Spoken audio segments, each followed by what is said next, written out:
ராமராமா, ஞாயிற்றுக்கிழமை 2ஆம் தேதி ஆகஸ்ட் மாதம் வராபவ வருஷம் ஆடி மாதம் 17ஆம் தேதி கிருஷ்ணபக்ஷ சதுர்த்தி, பூரட்டாதி நட்சத்திரம், அதிகண்ட யோகா, பவகரணம். இன்னைக்கு சங்கடஹர சதுர்த்தி. ராகு காலம் சாயங்காலம் 4:30 மணியிலிருந்து 6 மணி வரை, யமகண்டம் மத்தியானம் 12லிருந்து 1:30. பித்ருக்களுக்கு தர்ப்பணம் கொடுக்க மிக உன்னதமான திதிகள் என்ன? பித்ரு தர்ப்பணம் பண்ணுறதுக்கு உயர்வான திதி அப்படிங்கிறது ரொம்ப பிரசித்தம். அமாவாசை அன்னைக்கு கட்டாயம் பண்ணையே ஆகணும். அப்பா இல்லாதவா கட்டாயம் அன்னைக்கு தர்ப்பணமாவது பண்ணியே ஆகணும். பண்ணலைன்னா பெரிய தோஷம். ஒருவர் வருஷா வருஷம் ஸ்ராத்தம் பண்ணணும்.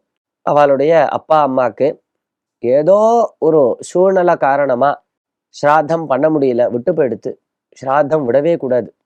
வார்ஷிகம், அதாவது வருஷா வருஷம் இறந்த திதியில் பண்ணக்கூடிய ஸ்ராத்தத்தை கண்டிப்பாக ஹோமம் பண்ணி தான் பண்ணணும். அதுக்கு தகுதி இருக்கிறவா.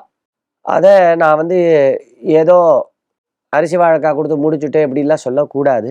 அதை ரொம்ப கண்டிப்பாக சாஸ்திரம் சொல்கிறது. இதை பற்றி நாம் தனியாக பேசணும்.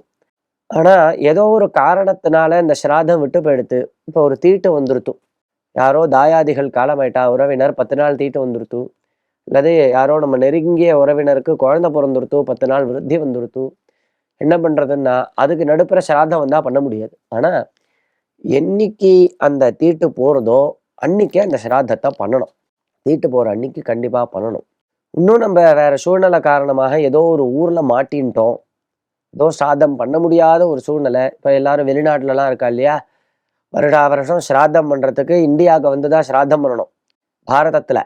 அப்படி இருக்கிறச்ச வர முடியல, ஏதோ ஒரு சூழ்நிலை காரணம், ஏதோ ஒரு நிர்பந்தத்தில் மாட்டின்ட்டோம். என்ன பண்ணுறதுன்னா கிருஷ்ணபக்ஷ அஷ்டமி அன்னைக்கு ஸ்ராத்தம் பண்ணலாம். அப்படின்னு விட்டு போச்சுன்னா அடுத்த கிருஷ்ணபக்ஷத்தில் வரக்கூடிய அஷ்டமி அல்லது அமாவாசை, இந்த 2 திதிகளில் விட்டு போன ஸ்ராத்தத்தை பண்ணலாம் அப்படின்னு சாஸ்திரம் சொல்கிறது. ராமராம்.